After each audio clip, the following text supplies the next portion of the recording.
Hey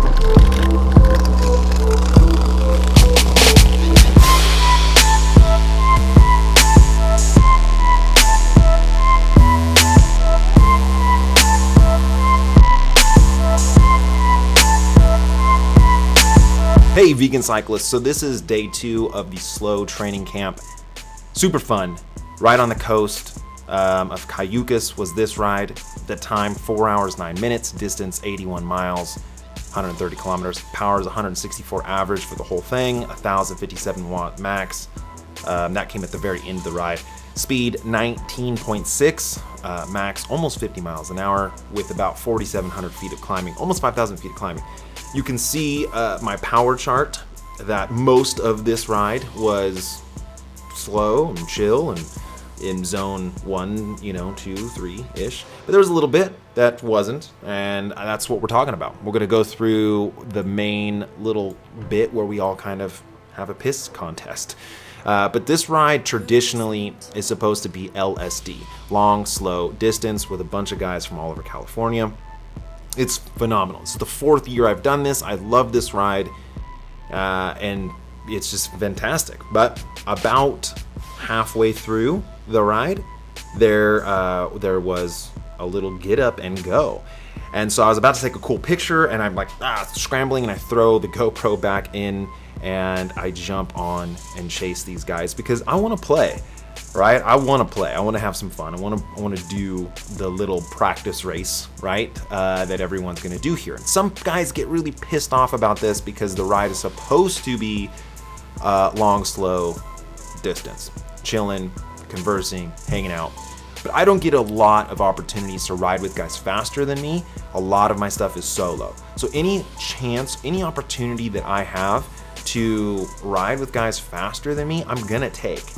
And it's fun, man. It's fun to kind of do a little practice race in off season, right? It's not super serious. No one's fitness is absolutely amazing, but it's neat to kind of figure out where you are, where you need to be.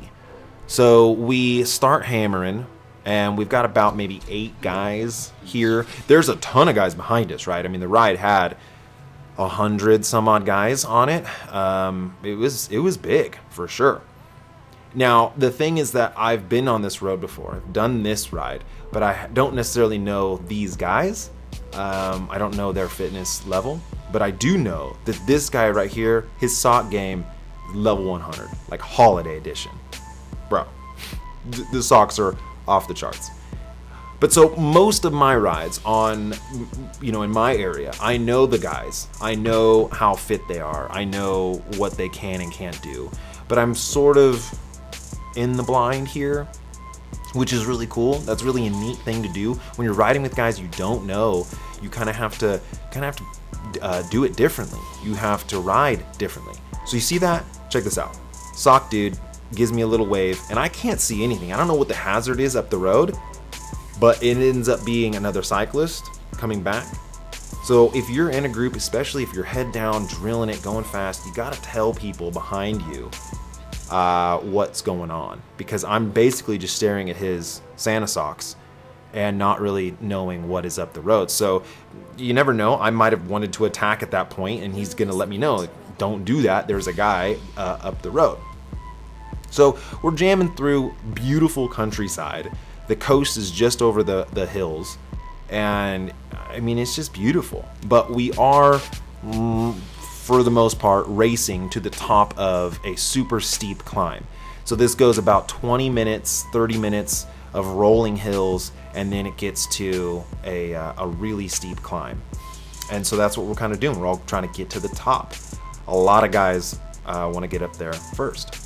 Now, this dude in front of me with the socks opens up a huge gap, and he looks like a sprinter type, and so I gotta close that gap down pretty quickly, because I know that, if he's already dropping off at this point, like, he's not gonna get back on. I need to get on there. You can see my watts, they dip just a little bit as I connect, just to get even if it's half a second, just to let my legs kind of cool down, catch my breath, right? Then you see the cow, the dude that tried to knock me over at the velodrome, but that fence keeping him back. So no worries, cow. Next time, bro. Now, we're pinning it pretty good, and we're losing a lot of the guys as the hills kind of pick up. This guy starts to drop, opens up a big gap, and this guy in front of me, he like looks back, he starts to soft pedal, and he's trying to get me to come around and to close that gap. He doesn't want to do the work. Now, I don't know him, but I guess he's super duper strong, and he has some KOMs around here. He's a really, really strong climber, but I have no clue.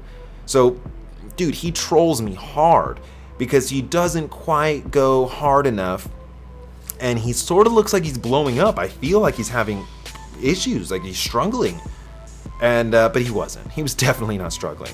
That dude was by far one of the strongest climbers out here, you know. But that's what happens, right? When you don't know the competition, when you don't know the people around you, dude, you sometimes can get trolled hard. Now, we go into this turn, which is double apex, and the dude on the front's time trialing. Oh my goodness.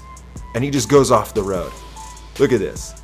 So it's pretty dangerous because we could have wrecked there, but he didn't force it. He went off on the little road. But when you take a closer look, you actually see that he was going for a super rare Strava segment. So I can't blame him.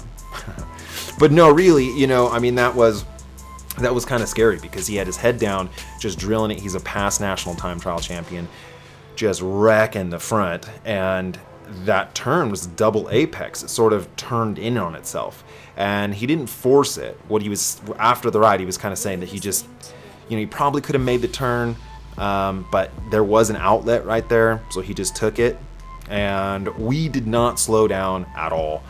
We kind of regrouped. There's four of us. The guy in front of me, he's looking around. Hey, are we going to slow down? Are we stopping? You know, what happened? That was kind of crazy right there. And we have this unspoken, you know, bond of let's smash. Let's keep going. The race is on. You know, we've dropped about half of the guys. Well, one of them, one of the strong, the TT guy, I mean, he dropped himself by running off the road to get that super rare Strava segment.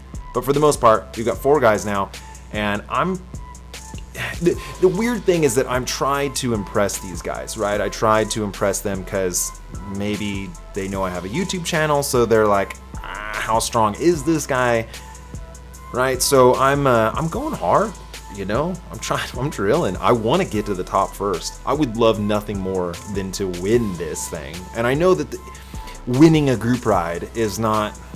You're not supposed to win group rides, right? Win races, train on group rides. Okay, I get it, totally. But when there are opportunities to have fun and sort of recreate a race atmosphere in a safe environment, you know, I'm gonna take that opportunity because it's fun. It's fun to kind of reenact races. And again, like I said, I don't really know these guys' strengths, so it really sort of gives me a good reenactment of what a true race would be like. Now check this out. The gradient gets about 9%, and every one of these dudes is standing. Right, so when there's a little like bump, a little hill, you can stand on the pedals, crank on them, and get over that little hill by standing and keeping your momentum. And then when there's a little downside off that, you know, you can spike your watts and then recover on the downside. It happened many times on this ride where the percent would get above 8, 9, 10, and everyone would start standing and really ripping hard. Now, you could sit and spin, but for me, that would blow my heart rate through the roof to try to spin at 120 RPMs. I mean, I'm still pushing good RPMs, but for the most part, when there's a small little bump, you know, you can stand and smash those pedals. You can see that the scenery is unreal.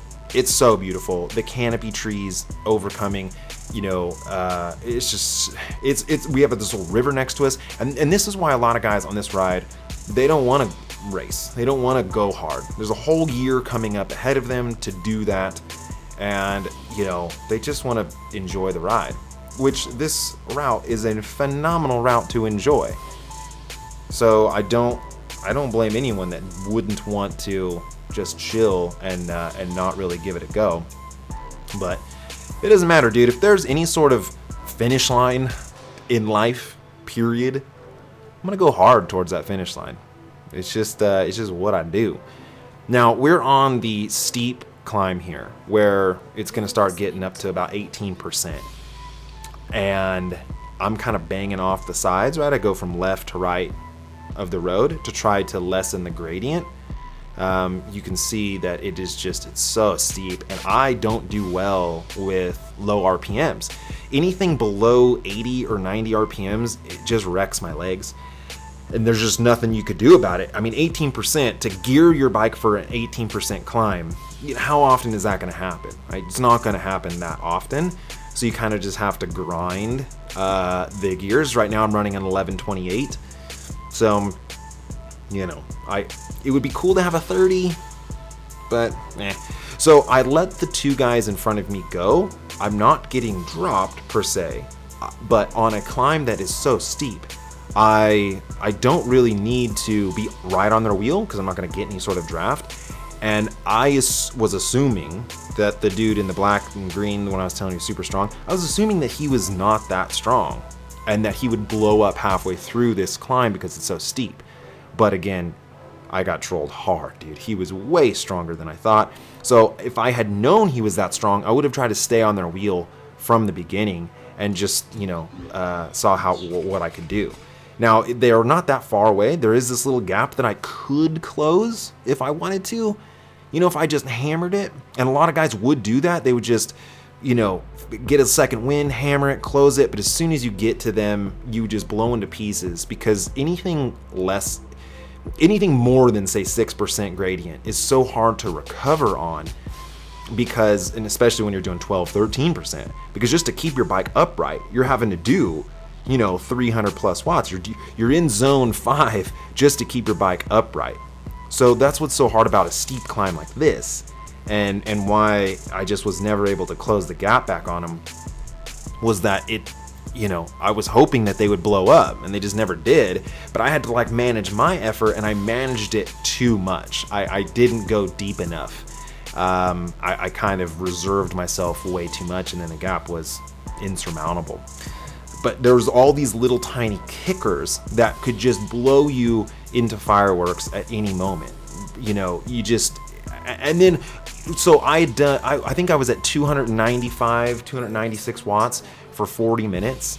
And so that's like my best power for the winter, right? I mean, we're in December. Like I shouldn't be doing this much power right now.